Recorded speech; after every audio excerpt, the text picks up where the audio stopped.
আমি ভোটাৰ তালিকা ৰাহুল গান্ধী ডাঙৰীয়ে দেখাই দিয়া নাই নেকি যে ভোটাৰ তালিকাত কেনেদৰে মানুহবোৰ বাহিৰৰ ৰাজ্যৰ মানুহবোৰ এখন ৰাজ্যৰ ভোটাৰ তালিকাৰ ভিতৰত অন্তৰ্ভুক্ত হৈ ভোট দিছে। ভোটাৰ তালিকা লৈ আজি আমি সন্দেহ প্ৰকাশ কৰা নাই নেকি? আপোনালোকৰ চেনেলতে আমি দেখা পাইছোঁ যে বাছে বাছে ট্ৰেইনে ট্ৰেইনে মানুহবোৰ আহিছে।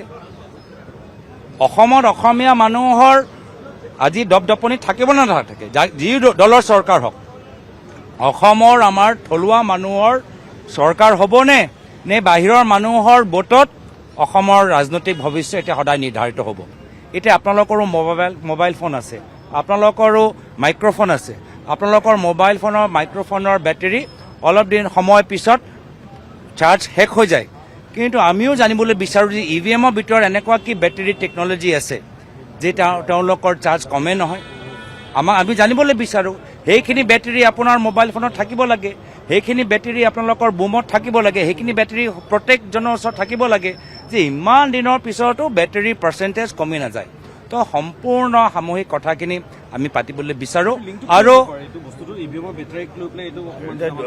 আমাকতো ভাবিব লাগিব যে আপোনালোকৰ যদি এটা সাধাৰণ মোবাইল ফোন, আপোনালোকৰ গাড়ী বেটেৰী, মোবাইল ফোন বাদ দিয়ক, গাড়ী বেটেৰী যদি আপোনালোকে বেছি সময় ব্যৱহাৰ কৰে, ষ্টেণ্ডিঙত ৰাখে, তো গাড়ী বেটেৰী নাইকিয়া হৈ যাব পাৰে, গাড়ী বেটেৰী ড্ৰেইন হৈ যায়।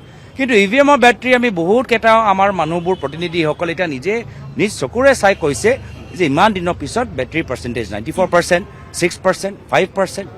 এইটো কি টেকনলজি? যি টেকনলজি গাড়ীত নাই, যি টেকনলজি মোবাইল ফোনত নাই, যি টেকনলজি আমাৰ ঘৰৰ ভিতৰত আমাৰ ফেক্টৰী প্ৰত্যেক আমাৰ মেচিনাৰীত নাই, সেই বেটেৰীটো একমাত্ৰ ইভিএমতে আছে যে ইমান দিনৰ পিছতো মাত্ৰ 6% তেওঁলোকৰ বহুত ক্ষেত্ৰত ডিscharge হয়। আৰু যেতিয়া আমি এনেধৰণৰ অভিযোগ দিওঁ, ইচি মানুহবোৰ ৰিটাৰ্ণিং অফিচাৰবোৰ কিয় তেওঁলোকে স্পষ্টীকৰণ দিব পৰা নাই? কিয় স্পষ্টীকৰণ আমাৰ কিয় স্পষ্টীকৰণ দিব পৰা নাই? আমি কিয় স্পষ্টীকৰণ দিব পৰা নাই? আমিতো জানিবলৈ বিচাৰোঁ।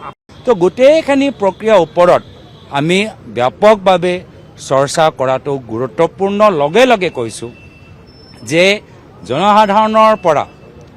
জনসাধাৰণে আমাক কি পৰামৰ্শ দিয়ে, ৰণসকলৰ ক্ষেত্ৰত, নীতি নিয়মৰ ক্ষেত্ৰত, দলীয় কাৰ্যসূচীৰ ক্ষেত্ৰত, দলৰ প্ৰতিনিধিসকলৰ ক্ষেত্ৰত বহুতখিনি মানুহ এতিয়াও আমাক যোগাযোগ কৰিছে যে এই লোকতন্ত্ৰ বচাবলৈ আৰু অসমৰ ভিতৰত শাসক পক্ষৰ অন্যায় নিয়ন্ত্ৰণ কৰিবলৈ বহুত মানুহখিনি এতিয়াও কংগ্ৰেছ দলৰ ভিতৰত যোগদান কৰিবলৈ বিচাৰে।